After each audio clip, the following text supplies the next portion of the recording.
조선 궁중비사. 궁녀를 첩으로 두었다 큰일 난 남자들. 출궁을 했다고 궁녀들이 완전히 자유의 몸이 되는 것은 아니었는데 궁녀는 입궁할 때 이미 왕의 여자가 된 것으로 간주되었기에 다시 혼인할 수 없었습니다.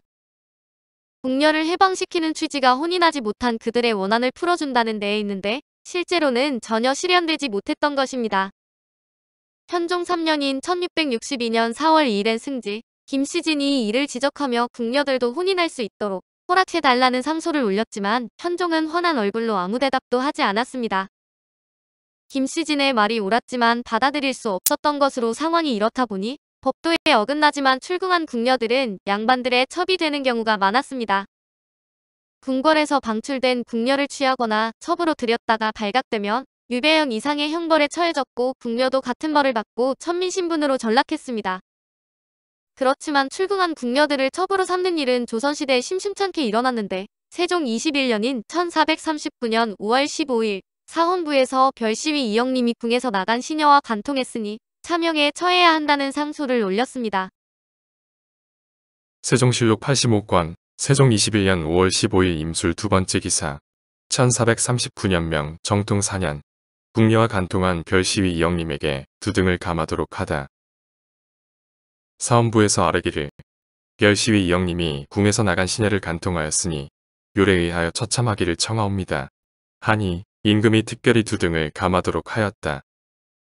세종은 차명은 너무 심하다고 생각했는지 형을 낮춰 유배를 보냈는데 간통 사건에 연루된 궁녀의 구체적인 신상은 자세히 전해지지 않지만 분명 가뭄 때문에 세종대에 방출된 어린 궁녀였을 것입니다. 조선 초기만 해도 출궁 궁녀의 간통 사건은 매우 강력하게 처벌했지만 연산군대에 접어들면서 처벌 수위가 크게 낮아졌는데 연산군 6년인 1500년 2월 16일에 영광군수 유집이 출궁 궁녀와 간통한 한순을 고발했습니다. 연산군 일기 36권 연산 6년 2월 16일 경자 두 번째 기사 1500년명 홍치 13년 영광군수 유집이 익명서로 한순을 고발하고 탄로나져 도망하다. 영광군수 유집이 익명서를 사헌부에 투입하여 공조저랑 한순이 방출한 궁녀를 간통한 것을 고발하였는데 사실이 탄로되어 도망가니 전교하기를 유집이 죄를 짓고 문득 도망가니 성비의 풍습이 아름답지 못하다. 큰 죄인의 죄례에 의하여 상금을 걸고 잡게 하라. 하고 이어 승정원에 묻기를 유집이 도망하였으니 그 아내를 가두고 나타나도록 독촉하는 것이 어떨까 하였다. 승지 등이 아뢰기를 대역의 죄라도 처자를 가두지 않는 것은 서로 용납하여 숨기게 되기 때문입니다. 그의 아내를 가두지 않더라도 접촉한 집 주인과 이웃 사람들을 다 함께 중한 죄로 논하게 된다면 반드시 자수할 것입니다. 하니 전교하기를 알았다 하였다. 한순은 예종의 계비인 안순왕후 한씨의 동생이자 구성군의 처남으로 당시 공조자랑으로 이런 인척관계 덕분에 한순은 연산군의 총애를 한 몸에 받았습니다. 한순이 연산군이 아끼던 궁녀와 간통하고 첩으로 들인 것은 사실이지만 위세가 대단했기 때문에 유집은 사헌부에 익명서를 보내 한순을 고발한 것인데 조사 과정에서 익명서 장본인으로 밝혀지자 겁먹고 숨어버렸습니다. 이에 연산군은 유집이 선비로서 당당하지 못하게 익명서를 투서했다는 이유를 들어 유집을 대역죄인으로 다스리고 그를 잡는 자에게 포상금을 주라고 명했습니다. 그러나 막상 출궁 궁녀와 간통한 한순에게는 죄를 묻지 않았는데 연산군이 축출된 후 한순은 홍문관 부제학 이윤의 탄핵을 받아 벼슬에서 물러났습니다. 연산군이 출궁 궁녀의 간통 사건에 연루된 측근에게 죄를 묻지 않은 사례는 이뿐만이 아니라서 같은 해에 장령 정인이 출궁 궁녀와 간통한 사건이 보고되었습니다. 그러나 연산군은 이미 집으로 돌아간 궁녀와의 관계는 따질 것이 못 된다. 그러니 더 이상 논하지 말라고 말했습니다. 연산군 8년인 1502년 1월 9일에는 지평 이효돈이 홍백경의 잘못을 고하는 상소를 올렸는데 죄목 중 하나가 방출된 궁녀와 간음했다는 내용이었습니다. 연산군 일기 41권 연산 8년 1월 9일 이모 세 번째 기사 1502년 명 홍치 15년 지평 이효돈 등이 홍백경 등의 인사가 잘못임을 논계하다. 지평 이효돈이 아뢰기를 홍백경은 일찍이 방출된 궁녀를 간음하였으니 죄는 마땅히 영구히 사용하지 않아야 할 것인데도 국가에서 그가 청류라는 이유로 특별히 용서했으니 상의 은혜가 지극히 중합니다. 참판은 곧 재상의 직책인데 백경은 나이가 젊은데도 갑자기 이직에 제배하니 조정에서 이 말을 듣고 몹시 놀라지 않을 사람이 없었습니다. 연산군은 마지못해 홍백경을 장영에 처하고 방출 궁녀와 떨어져 살도록 했으나 홍백경은 오히려 본처를 내쫓고 궁녀를 집으로 들였는데 연산군은 그런 그에게 참판 자리를 내렸습니다. 이를 두고 대간에서 문제 3자 연산군은 하는 수 없이 홍백경의 일은 정승들도 말했으니 직책을 바꿔 임명하라고 말했습니다. 그뿐으로 연산군은 홍백경이나 출궁 궁녀에게 더 이상의 죄를 묻지 않았는데 출궁 궁녀의 간통이 죄가 아니라고 판단한 것으로 남달리 여인을 좋아해서인지 연산군은 궁녀 문제에 매우 너그러웠습니다.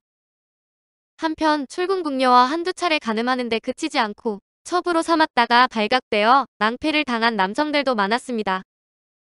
태종대 우정승이었던 조영무는 관음이란 첩을 데리고 살았는데 사헌부에서 관음이 궁녀 출신이라는 이유로 그를 탄핵했습니다. 이에 태종은 관음이 10살의 어린 나이에 궁중에 들어왔으나 기생소생인 사실이 밝혀져 5달 만에 쫓겨났으며 그때 궁궐을 나가 시집 가도록 허락했다고 대응했고 끝내 조영무를 벌주지 않았습니다. 이외에도 성종의 부마 남치원이 궁녀 출신인 여인을 첩으로 삼았다가 중종의 배려로 용서받았고 역관 장사원은 같은 이유로 벌을 받았습니다. 이렇듯 방출된 궁녀를 첩으로 삼은 일은 심심찮게 일어났지만 그중 강양군 이축의 경우가 눈여겨볼 만한데 성종 17년인 1486년 12월 20일 사헌부에서 강양군을 추국하라고 청했습니다. 성종실록 198권 성종 17년 12월 20일 신묘 7번째 기사 1486년 명성화 22년 사헌부에서 놓아보낸 궁녀를 첩으로 삼은 강양군 이축을 추국하도록 바르다. 사헌부에서 아뢰기를 강양군 이축이 놓아보낸 궁녀를 간통하여 첩으로 삼았으니 이는 인신으로서 참아할 바가 아닙니다.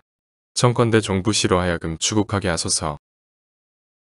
하니 전교하기를 대전에 놓아보낸 궁녀를 첩으로 삼는 조관은 죄를 준다고 하였는데 종친도 조관의 예로 논하는가 알지 못하겠으니 그것을 감규청에 물어서 아뢰라 하였다. 강양군이 종친의 도리를 저버리고 출궁한 궁녀와 간통하여 첩으로 데리고 살았으니 죄를 물어야 한다는 것이었지만 성종은 이렇게 대답했습니다.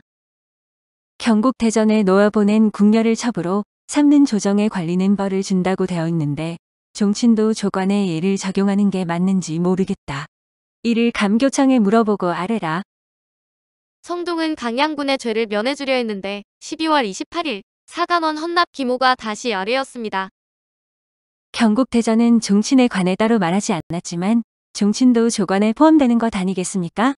어찌 조관은 금하고 종친만 허락할 수 있단 말입니까? 이쯤 되자 명분이 약했던 성종도 한 발 물러서 대신들과 의논하여 처리하겠다고 했지만 이후 아무 말이 없자 대사원 김자정이 차자를 올려 강양군의 죄를 다스려야 한다고 주장했습니다. 차자는 격식을 갖추지 않고 사실만 간략히 적은 상소문으로 거듭 벌을 청했지만 성종은 물러서지 않으며 이렇게 명령했습니다. 강양군에 관한 일은 들어줄 수 없다. 경국대전에 종친을 아울러 명시하지 않았는데 무슨 법으로 벌을 준단 말인가? 경국대전의 조문중 조관은 방출한 궁녀와 무수리와 혼인하지 못한다는 항목의 종친 미치라는 세 글자를 보태도록 하라. 그렇게 강양군은 처벌받지 않았고 경국대전 조문에는 방출한 궁녀는 종친도 취하지 못한다는 내용이 추가되었습니다. 오늘 조선 궁중비사는 궁녀를 첩으로 두었다 큰일 난 남자들이었습니다.